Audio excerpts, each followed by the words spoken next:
ఇండియాపై terrorist Jaish-e chief Masood Azhar భారీ sketch వేసినట్లుగా తెలుస్తోంది. ఎర్రకోట పేలుడు కేసు విచారణలో వెలుగులోకి కొత్త కోణాలు వెలుగు చూస్తున్నాయి. ఇండియాలో జమాతుల్ మొమినాత్ను బలోపేతం చేస్తున్నారు. జైషే మహమ్మద్కి సంబంధించినటువంటి నేతలు 5,000 మందిని చేర్చుకున్నట్లుగా ఇంటెలిజెన్స్ గుర్తించింది. చేరిన వారిలో ఎక్కువగా మహిళలు ఉన్నట్లుగా అనుమానం వ్యక్తం చేస్తున్నారు. ఈ ఏడాది అక్టోబర్ 8 నుంచి నియామకాలు చోటు చేసుకున్నట్లుగా తెలుస్తోంది. ఆత్మాహుతి దాడుల కోసం ప్రత్యేకంగా శిక్షణ ఇస్తున్నట్లుగా సమాచారం. ఇక పాకిస్తాన్లోని జైషే ప్రధాన కార్యాలయం నుంచి ఆన్లైన్లో శిక్షణ ఇస్తున్నట్లుగా తెలుస్తోంది.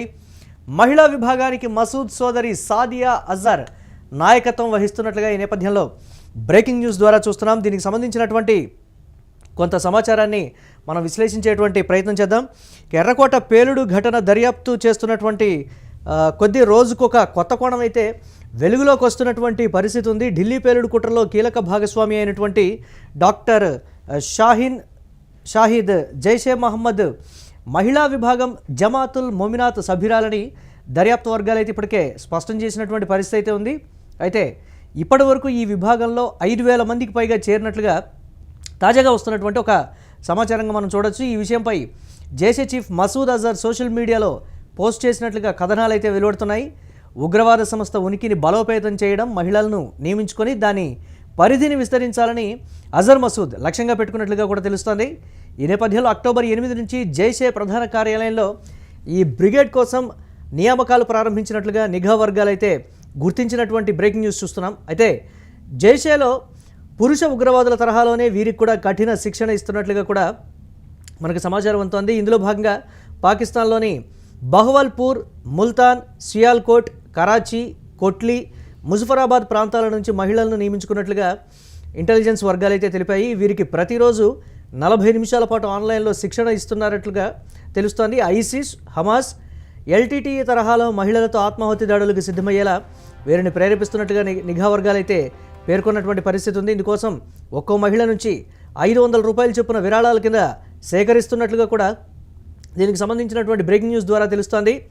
అయితే ఈ నియామకంలో శిక్షణను సులభతరం చేయాలని, పాకిస్తాన్ ఆక్రమిత కశ్మీర్ అంతటా జిల్లా స్థాయి సంస్థలను ఏర్పాటు చేయాలని జైషే పిలుపునిచ్చినట్లుగా మరో వార్త అయితే తెలుస్తోంది. ప్రతి జిల్లాకు ఒక మహిళా అధిపతి నేతృత్వంలో ప్రత్యేక కార్యాలయం అయితే ఏర్పాటు చేస్తున్నట్లుగా తెలుస్తోంది. ఇక ఈ బ్రిగేడ్లో చేరే వారికి రూల్స్ కూడా కఠినంగా ఉండబోతున్నాయట. భర్త లేదా కుటుంబ సభ్యుడు మినహా తెలియని ఏ పురుషుడితోనూ మాట్లాడకూడదని వీరికి ఆంక్షలైతే పెట్టినట్లుగా సమాచారం. ఈ మహిళా విభాగానికి మసూద్ సోదరి సాదియా అజార్ నాయకురాలుగా ఉండటం, ఆన్లైన్ క్లాసులకు అఫీరా బీబీ నేతృత్వం వహిస్తున్నట్లుగా కూడా ఈ నేపథ్యంలో సమాచారం అయితే తెలుస్తోంది. ఈమె పుల్వామా ఉగ్రదాడుల సూత్రధారి ఉమర్ ఫరూక్ భార్య. జైషేలో టాప్ కమాండర్ అయిన ఉమర్ 2019 మార్చిలో కశ్మీర్లో జరిగినటువంటి ఎన్కౌంటర్లో హతమయ్యాడు. అంతకుముందు ఆపరేషన్ సింధూర్ సమయంలో బహవల్పూర్లోని జైషే ప్రధాన కేంద్రంపై భారత్ బాంబుల వర్షం కురిపించింది. ఆ దాడుల్లో మసూద్ అజర్ కుటుంబానికి చెందిన 10 మంది మృతి చెందారు. మృతుల్లో మసూద్ బావ, సాదియా భర్త యూసఫ్ అజర్ కూడా ఉన్నాడు. ఈ ఊహించని దెబ్బ నుంచి కోలుకునేందుకు ప్రయత్నిస్తున్నటువంటి అజర్ ముఠా కొత్త పన్నాగాలకైతే తెరతీస్తోంది. ఈ క్రమంలోనే మహిళా బ్రిగేడ్ని ఏర్పాటు చేసినట్లుగా కూడా సమాచారం అందుతోంది.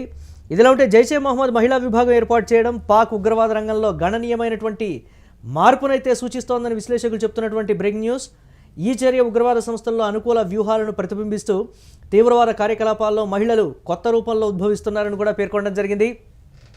దీనికి సంబంధించి ఆపరేషన్ సింధూర్ తర్వాత అజర్ మసూద్ కుటుంబం మీద దాడి చేసిన తర్వాత ఏదైతే కుటుంబంలో 10 మంది చనిపోయారో దాని తర్వాత అజర్ మసూద్ రగిలిపోతున్నట్లుగా కూడా తెలుస్తోంది.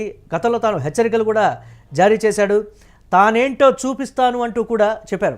భారత్ గజగజ వణికిపోయేలా నేను ఒక మాస్టర్ ప్లాన్తో రాబోతున్నట్లుగా కూడా తను హెచ్చరించినటువంటి పరిస్థితి.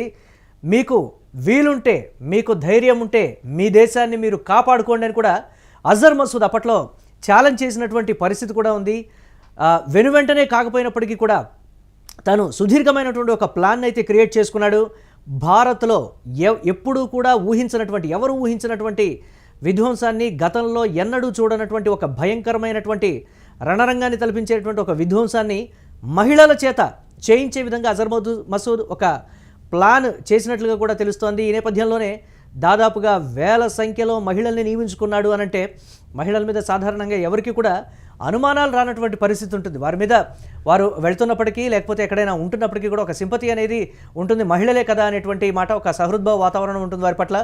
అలాంటి వారిని ఆత్మాహుతి దాడులకి శిక్షణ ఇస్తున్నాడు అంటే అజర్ మసూద్ ఎటువంటి మాస్టర్ ప్లాన్తో ఉన్నాడనేది కూడా ఒక భయంకరమైనటువంటి వాస్తవం అయితే వెలుగులోకి వచ్చింది.